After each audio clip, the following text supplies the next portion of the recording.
আজকে আমি প্রথমবার বানাবো গুয়াকামোলি। তো সেই জন্য দুটো অ্যাভোকাডো কিনে এনেছি। আর প্রথমবার আমি আয়ারল্যান্ডে এসে এই অ্যাভোকাডো কিনলাম। আর দুটো অ্যাভোকাডোর দাম ওই 200 টাকা মতো নিয়েছে। আর এই দুটো লেখাই আছে রেডি টু ইট, মানে বেশ পাকাই ছিল।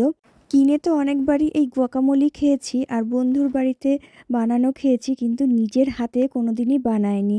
তো ভাবলাম যে খুব বেশি টাইম তো লাগে না, বানিয়েই নিই, আর খুব বেশি উপকরণও লাগে না।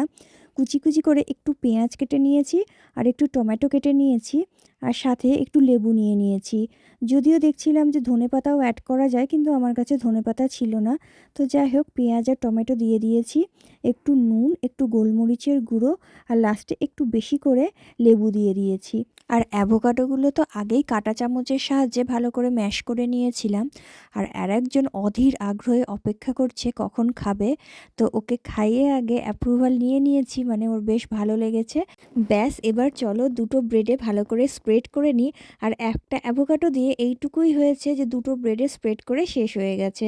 আর প্রথম দিন বানাচ্ছি বলে দুটো একবারে বানাইনি, একটা রেখে দিয়েছি, যদি ঠিকঠাক হয় পরে বানাবো।